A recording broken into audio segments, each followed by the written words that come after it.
Hello! Today we are talking about Christmas snowflakes. Last year we got to know how to make many different types of snowflakes.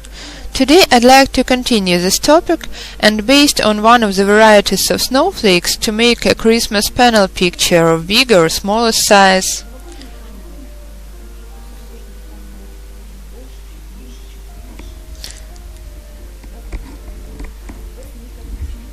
It can be 8-point star as well as a 7 or 6-point one.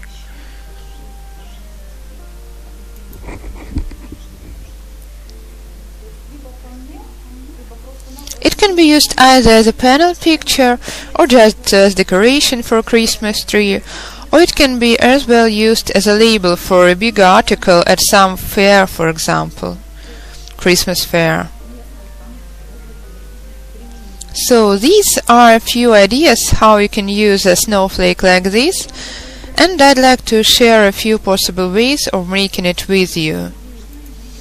I found the idea on the Czech site, and our local weavers make use of this idea as well. I'll give you the link to the weavers whose ideas I have used. So, to my mind, the best snowflake, the most presentable one, can be made based on decoupaged foundation. So I cut a cardboard circle. The diameter depends on the size of a picture and motif.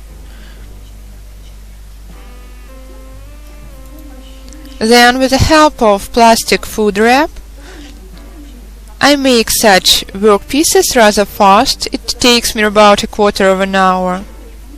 What I like about this method is that it doesn't take any time for drying. I don't have to leave it overnight. We do have a tutorial of how to make work pieces with the help of plastic food wrap. Here is one work piece. Here is some food wrap inside. I have stuck a white napkin to food wrap, and here is double-sided sticky tape. I'd like to show you what I do next to do it all rather fast. I've made rather many work pieces during one evening, and the next day I've woven these snowflakes.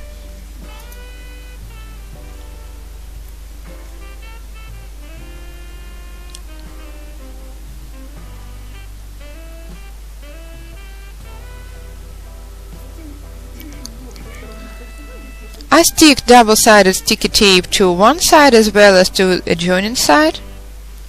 Then I adjoin the tubes.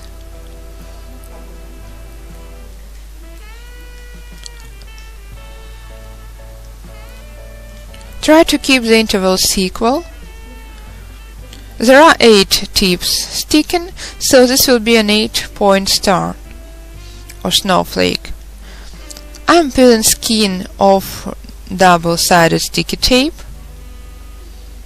Here is a picture, so I place it on. That's all. You can start working with a snowflake without even gluing it. The matter is, you can see it well on this example. You can actually cut the tips a little shorter, but anyway you leave some sticking tails and they keep the second half rather strong.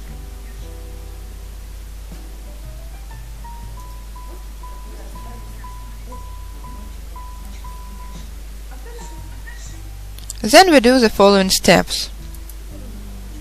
I take a ruler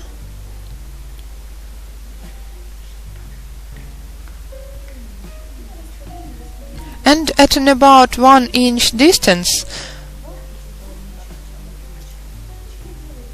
I make a kind of hollows and bends.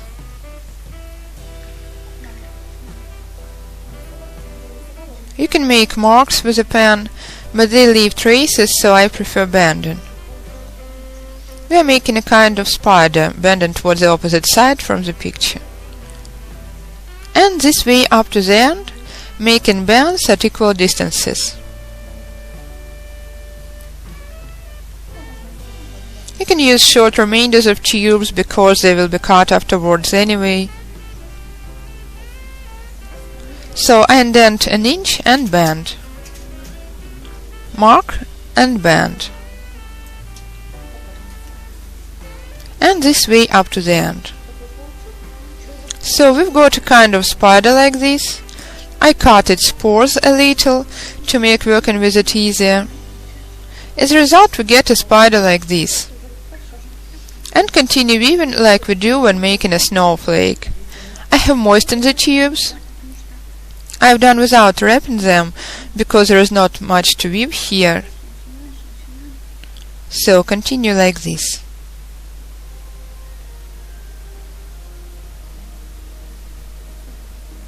Twist a little. The first coil. The tubes are wet, so they twist well. So with such movements, wrap and make sure that the intervals between the beams of the star are equal.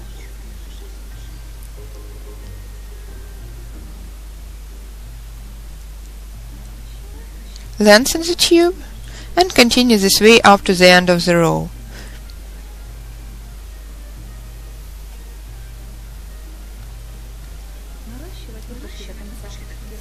So we have reached the end of the row. When lengthening, try to have the tip sharp, the gap deep, and the joint at the opposite side. Hold the place of joining strongly with the fingers to avoid sliding out. And continue. I soften a tube a little. It is just a little bit damp, neither wet nor dry. Wrap neatly and continue. Many weavers know how to weave this kind of snowflakes.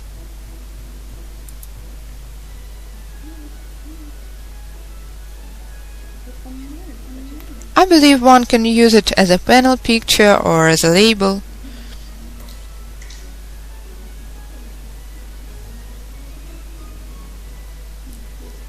So it is not the best point to lengthen.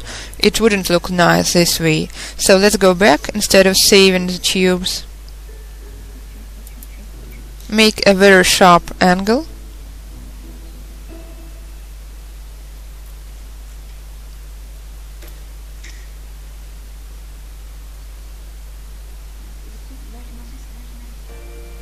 It is important to hold with the fingers to prevent the tube from sliding out at the bend. So we've hidden the joint and continue this way. Pause the second row, and somewhere by the third row it is gonna start looking like a snowflake. So the principle is clear. You can fix it with a clothespin while lengthening or press with something. My first snowflake looked like this. I failed to calculate the size of the picture itself and the size of a beam of the snowflake. I made the beams with single tubes and they were bending, so I've concluded that it would be easier working with doubled beams. So this way we make them more rigid. And this way we wrap the beams until we hug the whole picture. Our panel picture has to sit in a kind of a hollow.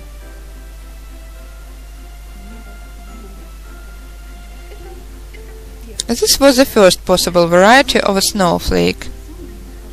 To my mind, it is the most presentable one, the smoothest and the nicest one. As a variety, I have tried making it based on a woven foundation. I mean, I have woven a snowflake at first and decoupaged the center.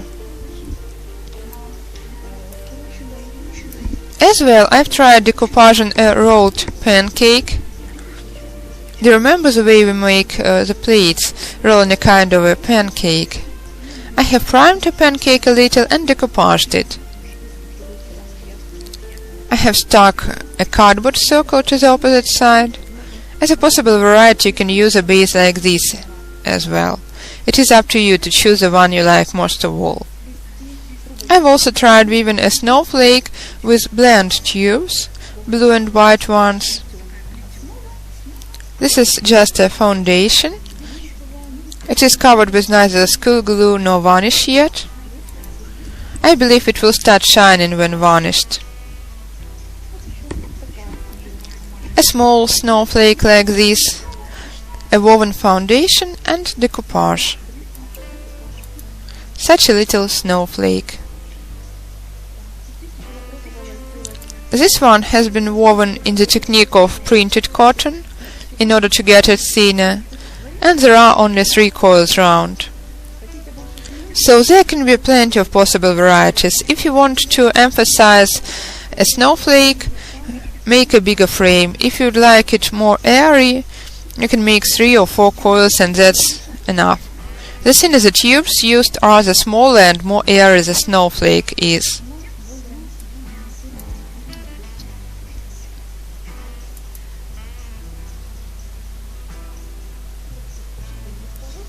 Here we have made 4 coils. We have covered the picture around. Finishing is rather easy. We just tuck the tip under the last coil. You can do it with the help of a knitting needle. The tubes are wet and they are hard for tucking in. Anyway, our goal is to lead it under the coil. Here I place the tube neatly and fix it with school glue. A drop of glue. That's all. 4 coils everywhere. Glue dries out, we cut the tip, and we get such a snowflake. There is such an edge at the wrong side, and here is the way the front side looks. It is very convenient to weave with long tubes. The longer the tubes are, the fewer times you have to lengthen, the better. Yesterday I made the following experience. We visited a construction store where I found advertising papers like this, and I couldn't pass them by. When I came home, I found out that these papers are better to roll not crosswise, but along this big sheet. So I got very valuable material. From the edges of these advertising papers I've got such long and thin, because I rolled them around a very thin knitting needle, so very long and thin tubes. I plan to weave snowflakes like this with them. I made the central part with these motley spotted tubes, paint the center, and I'm going to decoupage it. There will be a kind of Christmas picture. As for these long red tubes, I make such nice frames for snowflakes with them. Actually, I've been rarely weaving with advertising leaflets. I prefer working with painted tubes. But for Christmas decoration in particular, especially for beginners, I believe it is priceless materials. It is both very valuable for your creativity and at the same time it costs nothing to get it. So you can experience with it and make such nice decoration for your Christmas tree or souvenirs for Christmas gifts. Enjoy the flight of your unlimited imagination and please people around you with your gifts.